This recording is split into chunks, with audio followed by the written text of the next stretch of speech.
कभी सोचा है कि मान लीजिए पूरी की पूरी बारात है, हाँ हाँ या फिर ऑफिस के क्या कहते हैं 100 लोग हैं, हाँ या स्कूल की पूरी क्लास, वो सब एक साथ ट्रेन में कैसे सफर कर सकते हैं?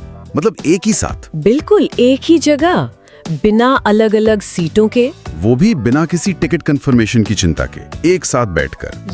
ये सुनने में तो शायद नामुमकिन सा लगता है ना? लगता है, बिल्कुल लगता है। खासकर जब हम आमतौर पर ग्रुप बुकिंग की दिक्कतें देखते हैं, कहीं सीट मिलती है, कहीं वेटिंग लिस्ट। सही कहा, लेकिन शायद कोई तरीका है।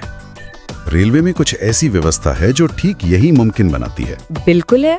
आज हम उसी खास तरीके पर, उसी सुविधा पर बात कर रहे हैं। प्राप्त जानकारी के आधार पर चलिए इसे ठीक से समझते हैं। हाँ, तो इसे भारतीय रेलवे की फुल टैरिफ रेट यानी FTR सेवा कहते हैं। FTR, हाँ, फुल टैरिफ रेट। हाँ, ये असल में बड़े समूहों को, मतलब जैसे आपने कहा बारात या ऑफिस टूर, उनको अपनी यात्रा की जरूरतों के हिसाब से बुकिंग करने की सुविधा देती है। अच्छा, तो क्या क्या बुक कर सकते हैं इसके तहत? सिर्फ सीटें या? नहीं, सिर्फ सीटें नहीं, आप इसके तहत एक पूरा का पूरा रेलवे कोच बुक कर सकते हैं। अब कोच के प्रकार पे निर्भर करता है, पर मान के चलिए करीब 18 से लेके कभी-कभी 70-100 यात्री तक आ सकते हैं कोच में। पूरा कोच? हाँ? और क्या? या फिर और भी बड़ा सोचे तो आप पूरी की पूरी ट्रेन भी बुक कर सकते हैं। पूरी ट्रेन? सच में? हाँ, पूरी ट्रेन। इसमें बस ये है कि कम से कम 18 कोच होने चाहिए और ज्यादा से ज्यादा 24 कोच। 18 कोच कम से कम? ये तो बड़े, मतलब बहुत बड़े आयोजनों के लिए वाकई जबरदस्त चीज है। हाँ, सोचिए शादी ब्याह के लिए या कोई बड़ी धार्मिक यात्रा हो, कॉर्पोरेट इवेंट्स होते हैं। हाँ, या स्कूल कॉलेज के टूर। बिल्कुल, स्कूल कॉलेज के टूर, इन सब के लिए ये एक बेहतरीन विकल्प है। और तो और अगर और लग्जरी चाहिए तो खास सुविधाओं वाले लग्जरी सैलून भी बुक किए जा सकते हैं। सैलून मतलब उसमें? हाँ, उनमें रहने की, खाने की, सोने की बिल्कुल निजी व्यवस्था होती है, जैसे एक छोटा सा घर ही हो ट्रेन में। वाह, ये तो कमाल है।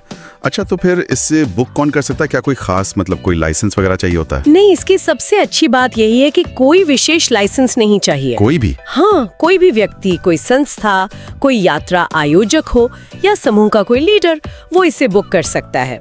बस कुछ नियम है और समय सीमा है, उसका ध्यान रखना होता है। अच्छा, समय सीमा जैसे कब तक करानी होती है बुकिंग? आपको यात्रा की जो तारीख है उससे कम से कम 30 दिन पहले। 30 दिन पहले? हाँ, और ज्यादा से ज्यादा 6 महीने पहले तक आप बुकिंग कर सकते हैं। मतलब प्लानिंग पहले से करनी होगी? 6 महीने पहले तक। ठीक है। और अगर पूरी ट्रेन बुक कर रहे हैं तो जैसा मैंने कहा, कम से कम 18 कोच जरूरी हैं। इसमें हाँ, एक और बात, 2 SLR यानी सीटिंग कम लगेज रैक। SLR coach? हाँ, वो गार्ड वाली डिब्बे होते हैं ना। वाह। हाँ, गार्ड और कुछ सामान रखने के लिए।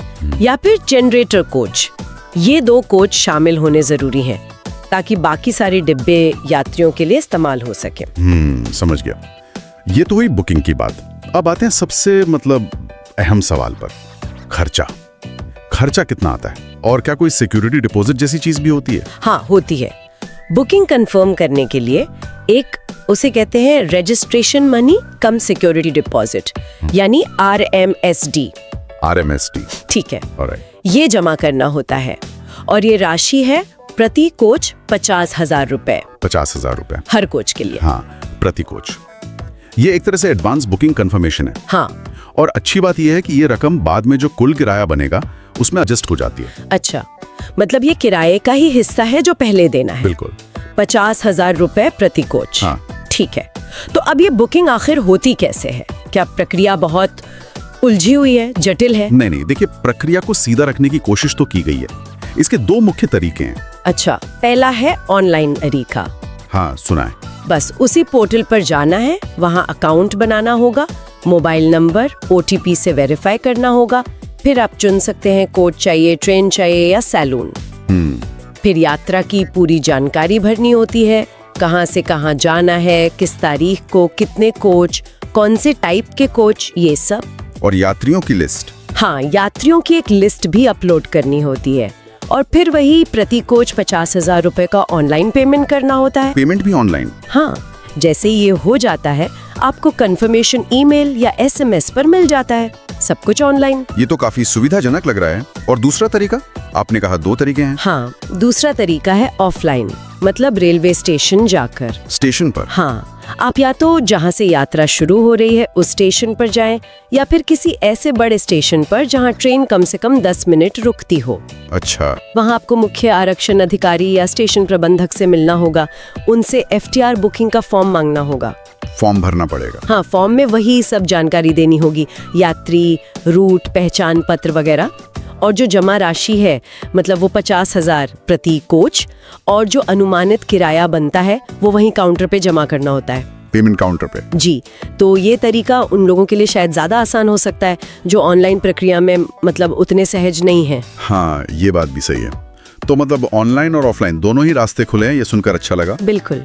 तो चाहे वो शादी का बड़ा ग्रुप हो, या कंपनी का कोई टूर हो, या तीर्थ यात्रियों का पूरा जत्था जा रहा हो, या फिर स्कूल कॉलेज के छात्रों, सबके लिए यात्रा को ठीक से ऑर्गेनाइज करना कितना आसान हो जाता है। वो बिखरी हुई सीटों और वेटिंग लिस्ट की टेंशन ही खत्म। बिल्कुल। और यहीं पर ये चीज आकर्षक हो जाती है।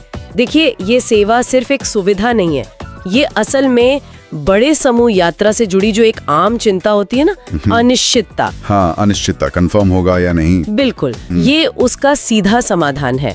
अनिश्चितता से निश्चितता की ओर एक कदम। प्रक्रिया शायद सुनने में थोड़ी विस्तृत लगे कि फॉर्म भरो, लिस्ट दो, पेमेंट करो, लेकिन इसका मकसद यही है कि इसे ज्यादा से ज्यादा लोगों के लिए सुलभ बनाया जा सके।